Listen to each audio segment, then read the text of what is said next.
So, good morning, beloveds. You are my beloveds. Look around you. Look at all your beloveds. Aren't they beautiful? Aren't they just beings of light? Don't they just spark yours? Give it a little kickstart. Yeah. Look at the smiles. It's great. It's just great. Okay, I'm done. So it is. We're good. We're good.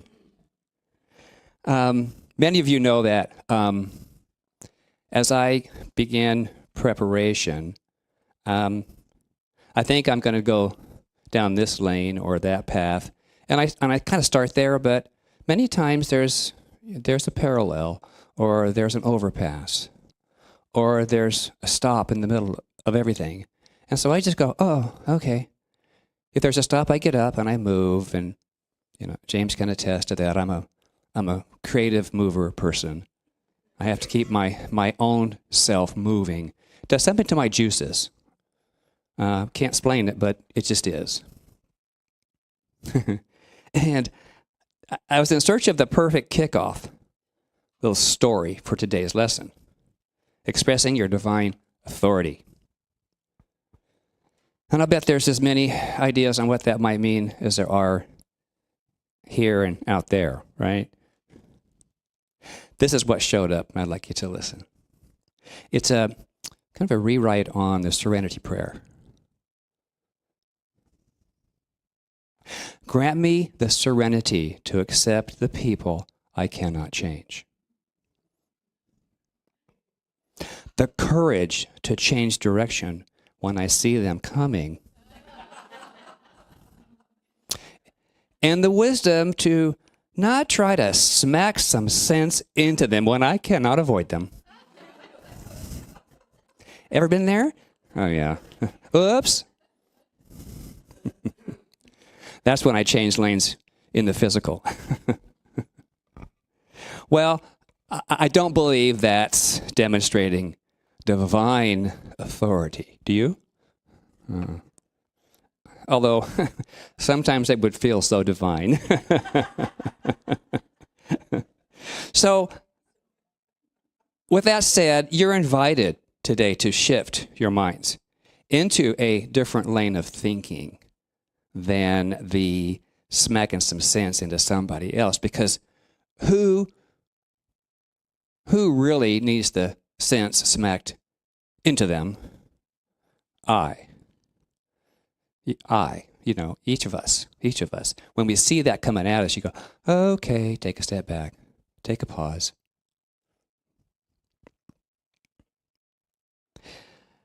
And you have to have faith in yourself to be able to do that. Faith and trust in yourself. So the shifting, Dr. Ernest Holmes, in the textbook of Science of Mind, chapter titled Faith, wrote this, and I quote, "As students of the science of mind, we find in the remarkable character of Jesus a great impetus toward faith and conviction. The centurion came to Jesus and asked him to heal his servant. And Jesus said, 'Go thy way, as thou hast believed, so it be done unto thee.' The centurion had what we call a mental equivalent of divine authority. In the real world in which he lived, he was accustomed to speak his word with authority. He accepted the word, that's key, as having authority on the invisible plane. It is wonderful to contemplate the mental attitude of people who are not afraid to believe their prayers will be answered, and are not afraid to say, 'I know.' That's what we affirm. You may have noticed, you may have not, in the healing meditation.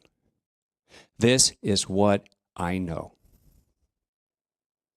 This is what I know as being true. Eternal, universal. So when we are in faith about our words and our beliefs, and we absolutely know this to be the truth for ourselves and what we deserve, there is such authority in that.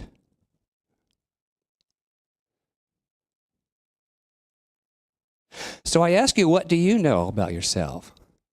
Just think about it for a minute. Just think about it. And I have 6 questions to ask you. No test later. Not from me. And if you have faith in each question, I'd like you to respond with a convincing, I know. Let's try that out. I know. One more time. I know. Thank you. First question. Do you know there is nothing in the universal order that denies your good? I know. Do you know there is nothing in the universal order that denies your self-expression? I know. Do you know there is nothing in the universal order that denies your right to be happy? I know. Do you know the infinite fills your mind's molds of acceptance into new and greater experiences? I know. Do you know that within you is the unborn possibility of limitless opportunity? I know. Do you know you are a divine expression of the infinite knower? I know. And I know for you too, all these things. Wasn't that easy? Many times I will think something, and a positive idea, a life-affirming, an uplift, I call them, and I'll just say out loud, I know. Don't I? I know. And people go, what?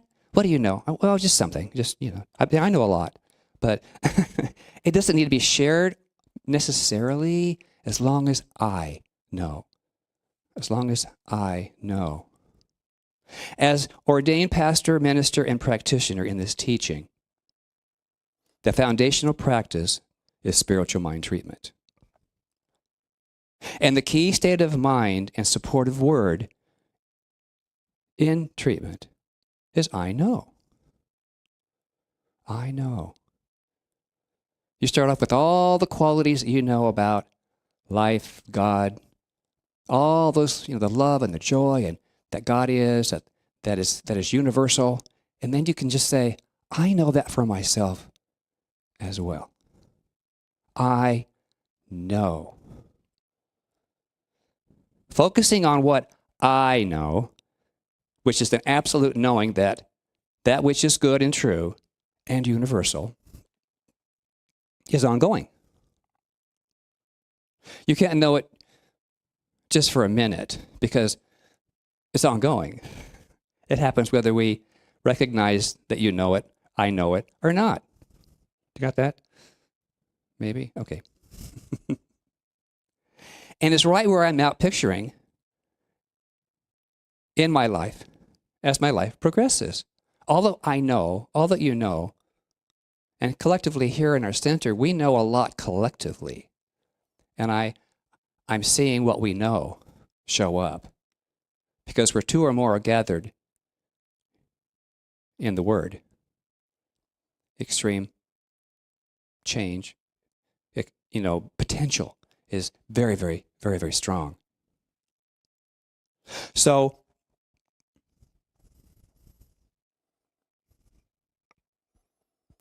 when I speak the Word, when I say I speak the Word, it's knowing in the words that I use, the words that cause a demonstration. It gives power. It doesn't give it power. It releases that potential which is already there. It's just like water behind a dam.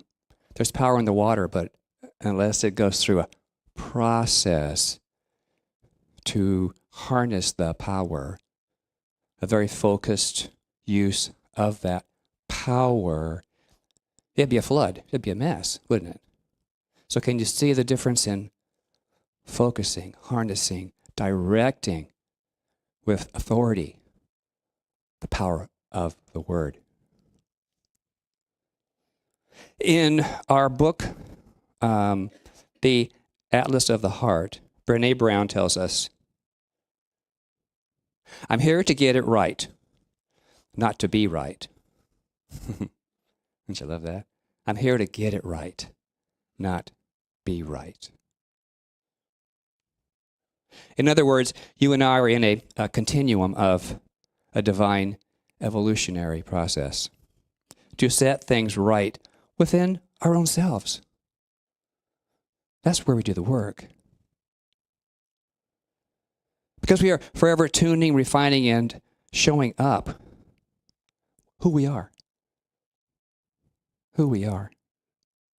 And during the work, which, at least for me, requires using the inner wisdom, the divine compass, I call that.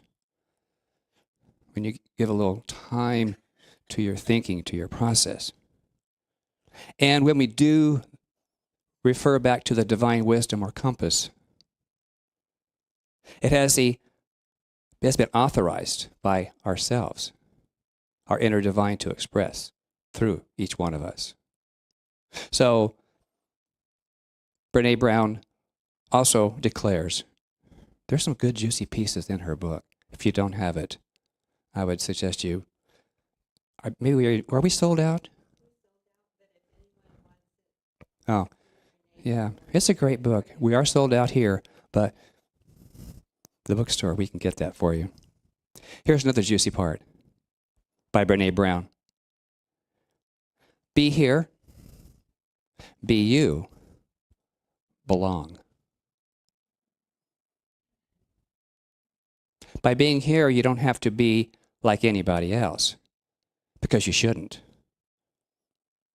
Be you, because you belong here. I say, let you be seen. Let you be seen. Trust the wisdom within yourself. Investigate the inner you. Be your own CIA. Your spiritual CIA. Well, you know me. I had to put some words to that. CIA. So the C represents conviction, and it clarifies the whys within ourselves. So first, conviction. And the I represents the investigation, our intentions through the Word, through our faith, through the language that we speak. You ever pay attention to the words you use? Sometimes it's like, oh my, ooh, no wonder that showed up. I didn't think I wanted that, but there it is. So investigate the intentions of our words. And then the third part of CIA, the A, is action. How am I demonstrating or showing up? What am I doing in my life that represents my spiritual authority?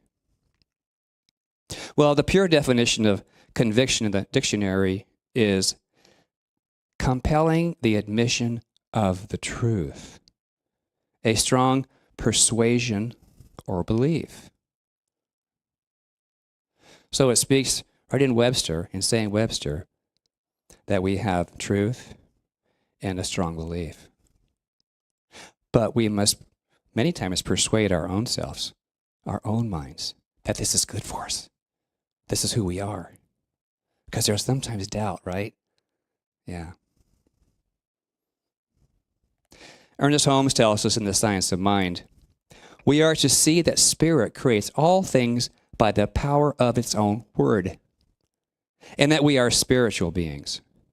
We are to hear that inner voice of truth, which is ever proclaiming the freedom of all life, the eternal unity of God with man. Men need spiritual convictions as they need food and water.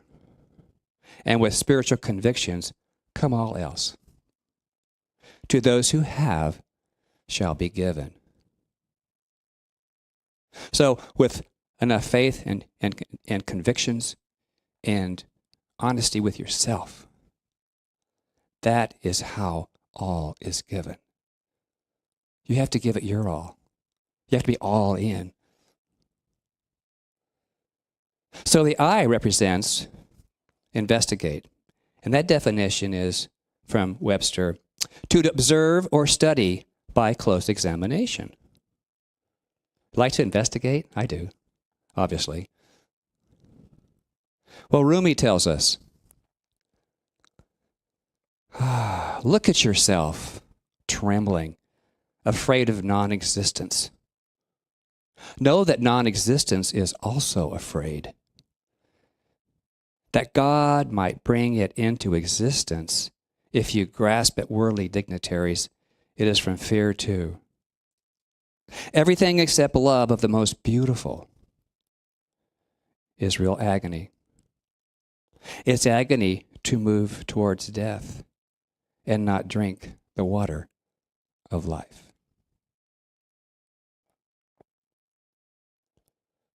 Look at yourself, trembling, afraid of non-existence. Know that non-existence is also afraid that God might bring it into existence. If you grasp at world dignitaries, it is from fear too. Everything except love of the most beautiful is really agony.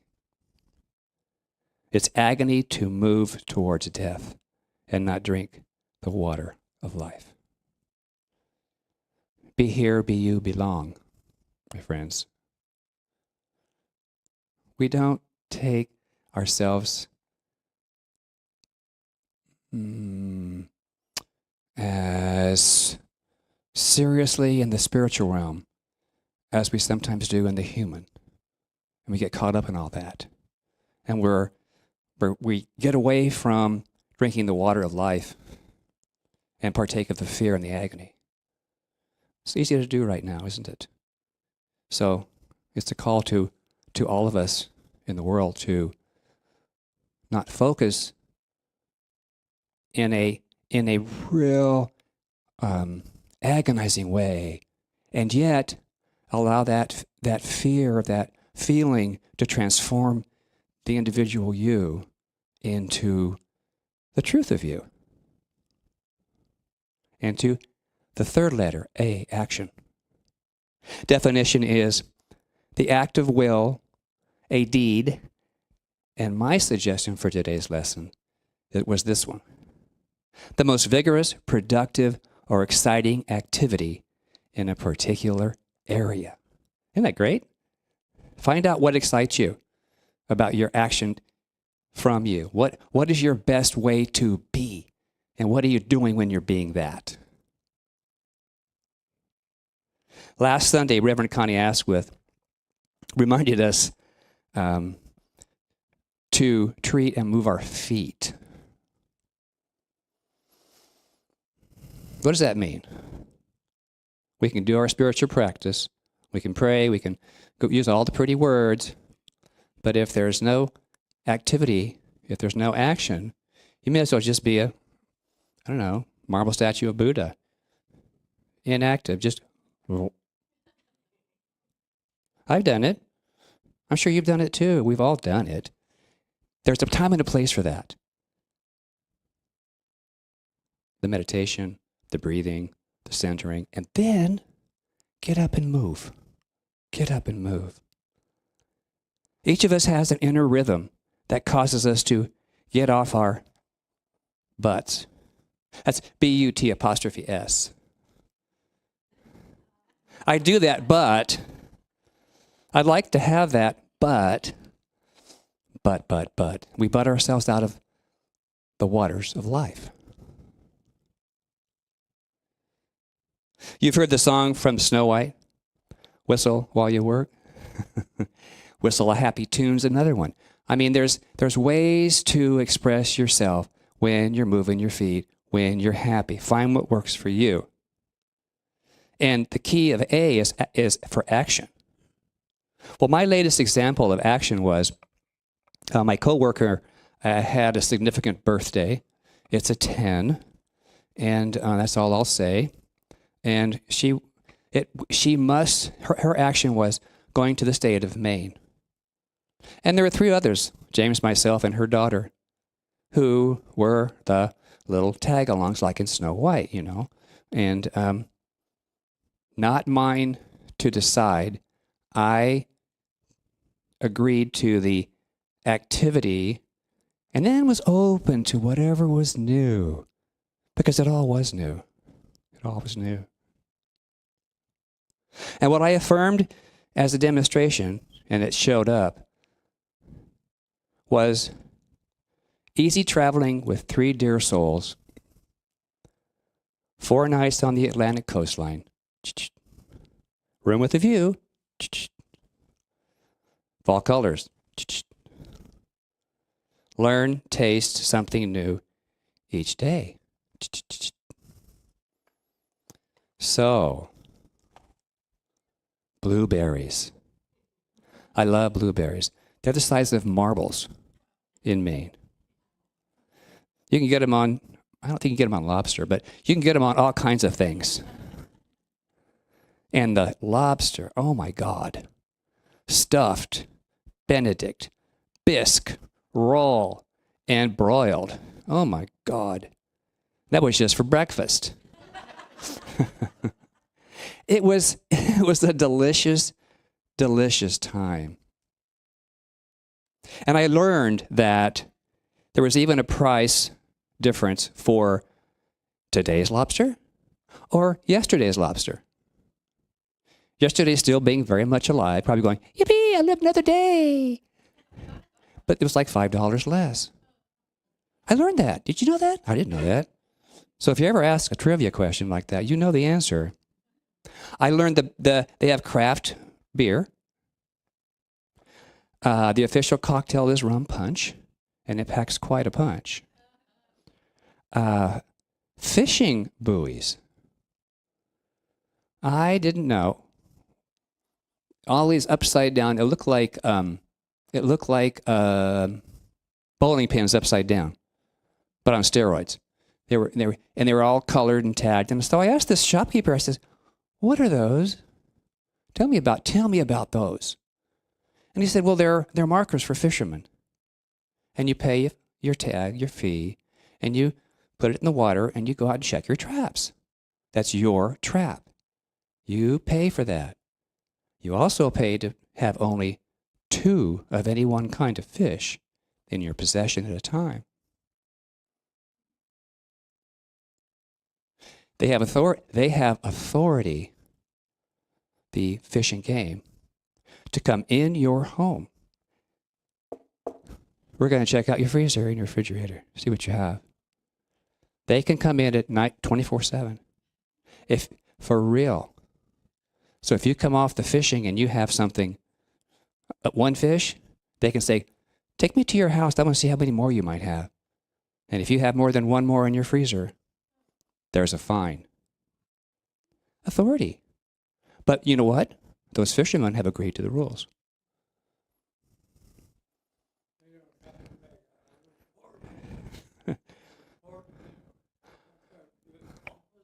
Uh-huh. Right. Right. That's right. It's a local thing. You're right. But I thought I learned a lot. Some of it's not very useful in the big picture of life, but I found it very interesting. You know, it adds to my top of my pizza. And there's a wonderful walk along the waterfront. It's called the Marginal Way, and I love the name of that. It's on the margin between land and the ocean. And to walk and to be in the consciousness of on the margins was like pretty moving for me. Here you are, the raging ocean and this beautiful fall-colored land behind you or beside you. And it was a beautiful walk with myself and my friends. So, one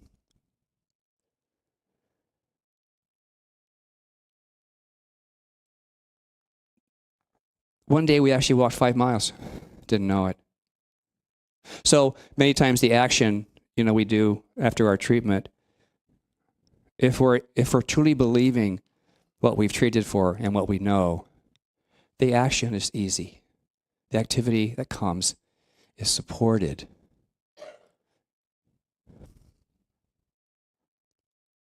So what I know is that you are expressing your divine authority when you invite in that truth squad, your spiritual CIA, to clear out any cover-ups and to allow whatever's authentic about you, and you know what that is, its rightful place.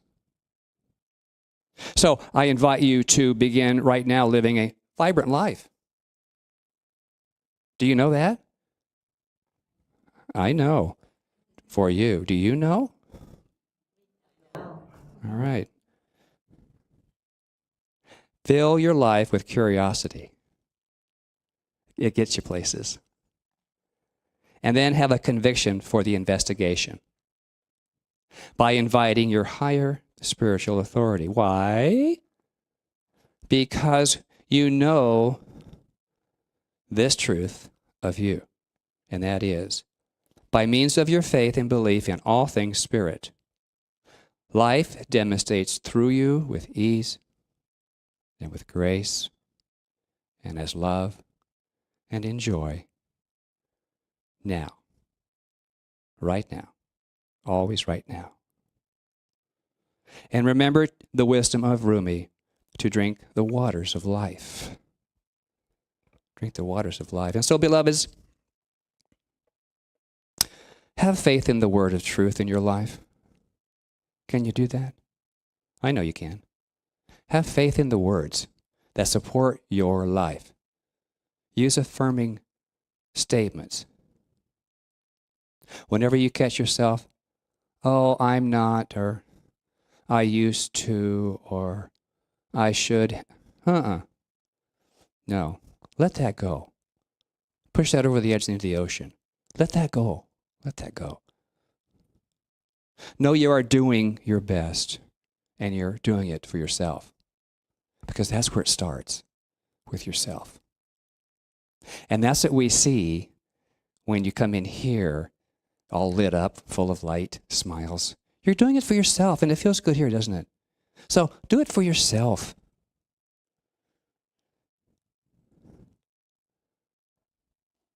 So I have a slide that I'd like to have. Is it up? Believe in yourself. Be you. So believe in yourself, beloveds, because you are amazing.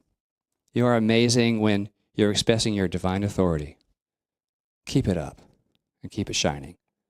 Namaste. And so it is.